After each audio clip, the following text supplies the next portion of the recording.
Kita akan jawab beberapa pertanyaan dari tanpa nama. Hebat.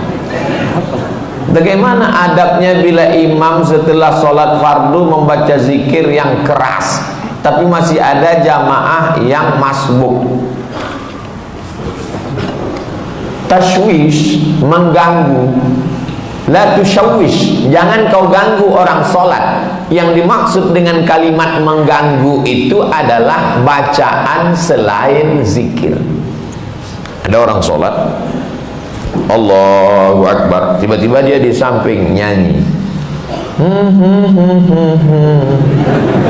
Itu namanya mengganggu. Tapi kalau ada orang sholat yang lain yang sebelah, subhanallah, subhanallah, subhanallah, apakah terganggu? Tidak. Yang terganggu dengan subhanallah itu setan. Kenapa? Karena bacaan zikir dengan sholat isinya sama. Aqimis sholata li zikri, dirikanlah sholat untuk zikir mengingat aku. Orang yang berzikir sama circle-nya, sama signalnya. Orang yang berzikir mengingat Allah, orang yang sholat mengingat Allah. Orang yang sama-sama mengingat Allah, tidak saling mengganggu dan tidak saling terganggu.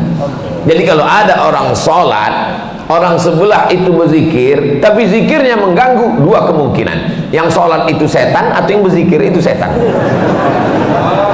Dia udah tahu bahwa zikir itu tidak terlalu kuat, tidak terlalu pelan. Subhanallah, subhanallah. Udah tahu ada orang sholat, kuat-kuat matanya ke situ lah. Subhanallah, subhanallah.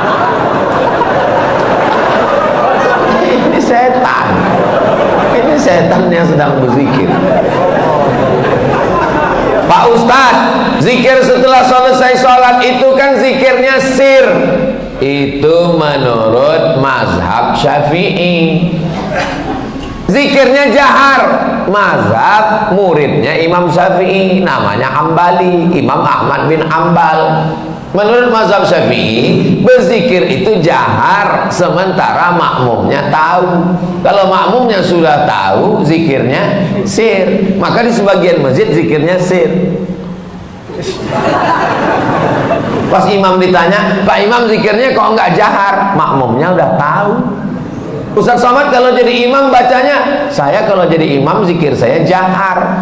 Kenapa Ustaz enggak baca sir? Karena makmum saya ada 3 orang enggak tahu. Yang pertama anak kecil, dia enggak tahu. Yang kedua mu'alaf baru masuk Islam. Yang ketiga orang tua, udah tahu cuman lupa.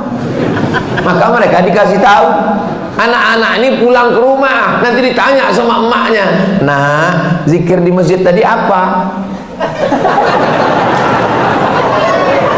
Tapi kalau saya zikir kuat, dia tahu subhanallah, subhanallah, tapi tidak terlalu kuat. Nggak mungkin juga orang di masjid zikir sampai subhanallah, subhanallah. Kau zikir apa ngamuk?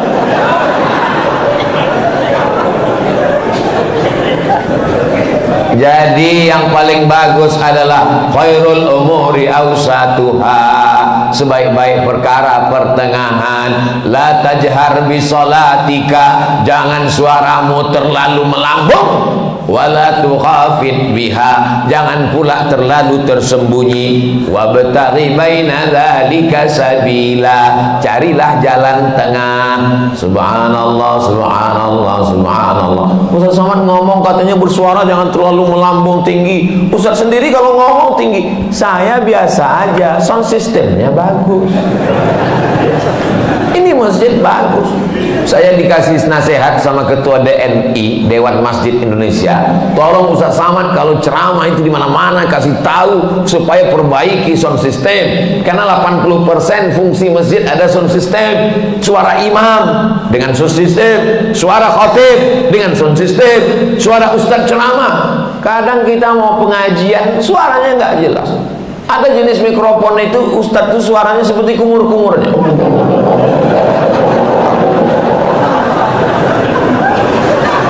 Tapi di masjid Darul Amin Baitul Hamid, bait rumah, Hamid rumah orang yang memuji Allah, rumah yang terpuji. Masya Allah, tenang, sound systemnya mantap, cuman agak panas saja dikit.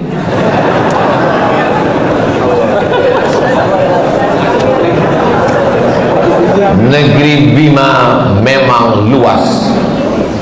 Pergi memancing ke Pulau Buru. Mengapa terasa panas? Karena Ustadz pakai baju baru.